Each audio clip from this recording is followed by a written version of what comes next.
President Biden's address to the nation caps a remarkable 3.5 days, which have seen the Democratic Party fall in line behind Vice President Harris at warp speed.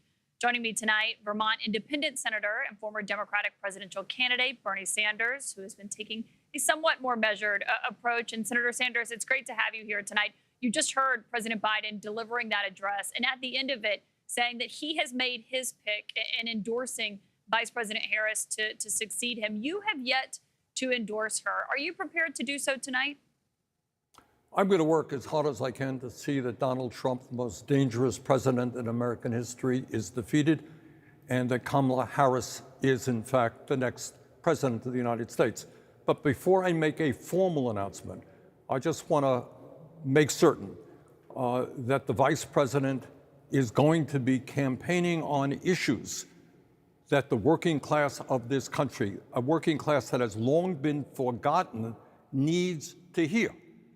And I want to just make sure that the vice president will be working with President Biden, with me and others, to demand that the wealthiest people in this country start paying their fair share of taxes, that when we have 50% of our elderly people living on $30,000 a year or less, that we expand Social Security benefits by lifting the cap on taxable income so the rich start paying their fair share. I want to hear her be strong in contrasting herself with Trump and making it clear that we have got to save this planet from climate change, that we're pro-union, make it easier for workers to join union, that we raise the minimum wage to a living wage, that we deal with the fact that we have the highest rate of childhood poverty of almost any major country on earth. So we got to start focusing on issues that working class people desperately need to hear when 60% of Americans are living paycheck to paycheck, and too many elderly people, too many kids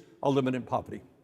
Well, and obviously she's still looking for a governing partner at this time. We've seen the list of candidates that they are vetting right now. A lot of them are moderate members of the Democratic Party. And I wonder if when you look at that list, you'd like to see her maybe cast a wider net to include someone who has championed some of the same issues that you yourself do.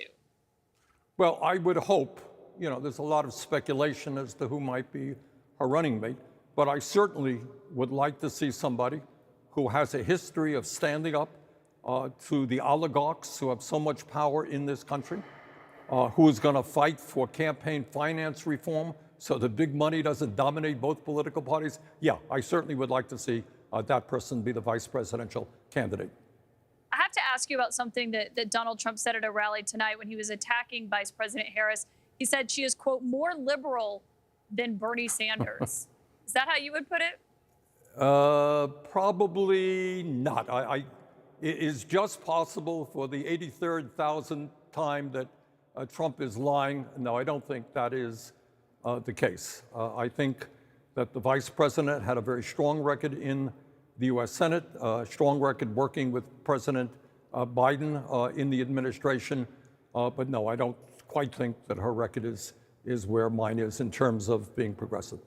Do you think you'll eventually come around to endorsing her? I mean, are you leaning that way after you have these conversations? Kaitlan, I am going to do everything I can to make sure that she wins. But I just want to hope that in the next few days and weeks, we can make sure that we put together a campaign that focuses on the needs of working class. So make no mistake about it, I'm with her. And I'm going to do everything that I can, that the progressive movement can, to make sure that she is the next president.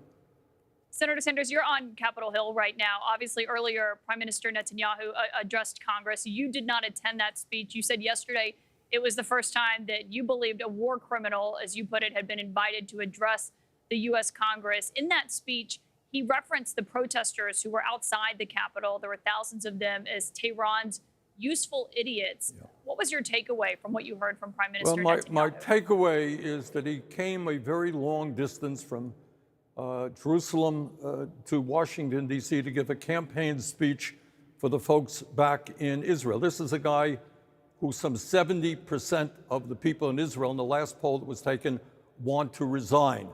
So he came here and he got a good reception from the Republicans. But, it's not just me who thinks he is a war criminal. This is what the International Criminal Court has determined. They have determined what I believe to be true, that his policies are resulting in the starvation of tens and tens of thousands of children and Palestinians. And that is a war crime. And he, along with Sinwar, the leader of Hamas, has been charged with being war criminals. And in my view, they both are. Sinwar started this war with his Hamas terrorist group, but Netanyahu has waged total war, destroying the housing, destroying the infrastructure, destroying the healthcare system. They have bombed every one of the 12 universities in Gaza, and now we're looking at tens and tens of thousands of children facing starvation. And he lied. He lied when he said, oh, we are trying to get food in. We are, trying to act in a decent way. Every humanitarian organization working in Gaza indicates that Israel is making it difficult, impossible for food to get into starving people. That is a war crime. Senator Bernie Sanders, thank you for your time tonight. Thank you. Jake, back to you.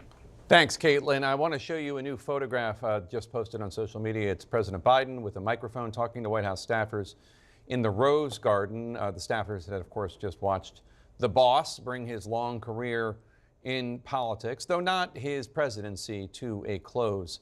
Tonight, back with our panel. Dana, it sounds like Senator Sanders is on board, but just wants to make sure he gets on to the vice president's schedule at some point in the next few days. There's a few things he wants to talk to her about, but honestly, he doesn't maybe need to endorse her, because telling the world that she is not as liberal as he is maybe the best campaign statement that he could give to her right now, when she is, of course, she has to shore up her base, but she really also needs to appeal to independents and others who are going to get beyond that. Yeah, I mean, and that is going to be a challenge for her to get the Bernie Sanders progressives on board, while also expanding the caricature being painted of her as an out-of-touch San Francisco liberal, and reaching out to get the collar counties outside Philly and on and on. Again, there is a race now to define the vice president for the American people out there. And there are a lot of Democrats who are actually breathing a sigh of relief and viewing the Trump campaign as rather flat-footed. The Senate candidate in Pennsylvania, Dave McCormick, put up an ad that cast Kamala Harris as a left of Bernie Sanders, or at least as left as Bernie Sanders liberal. The Trump campaign has not put any money on television yet. This is one of the challenges. Is she, in the 2020 campaign, when she was running to the left of Joe Biden to get the nomination, she came around to a number of liberal positions that were not her. She had never spoken out in favor of the Senate. Well, everybody in that campaign was moving. There are a lot of Democrats saying, why didn't the Trump campaign drop a bunch of millions of dollars, even if it was crudely produced, just put her out there, boom. So that's part of the race. And that's, Senator Sanders, he's done this before. He's smart. He knows what he's doing here. You're right. He wants to get on her schedule. He wants to make sure that she understands. He has a great fundraising list. He has a great organizational list. He has a ton of power in places where she could use the help. And there are a lot of Democrats out there who love Joe Biden for kicking Trump out of the White House, but have kind of become demoralized and despondent even. There was despair before Sunday afternoon. Does he have the vigor to do this? We can't let Trump come back. There is this, the small donor money is the best data point right now. As I said, wait a week or two for the polls. The small donor rush to Kamala Harris is the best data point right now that she has an opportunity. Again, smart Democrat I talked to yesterday said Sunday morning we had about a 5% chance of winning. Now we have about a 40% chance of winning.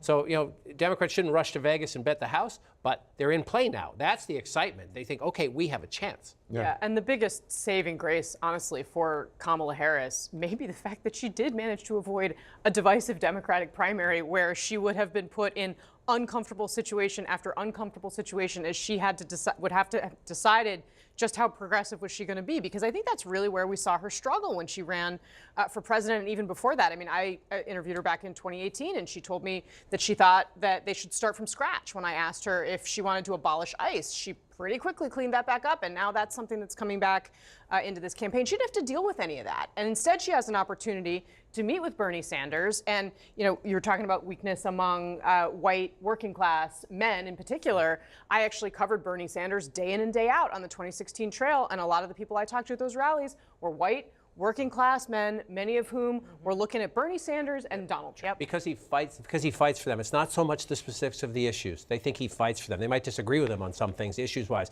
but he shows up and he fights for them. Sherrod Brown faces the same test trying to win a Senate seat in Ohio. A great personal brand. Can you overcome the politics of the moment? I love watching politicians who might not match up on the issues with some of their key voters, but those voters say, I know he's for me. That was Joe Biden's gift with some of those blue-collar workers.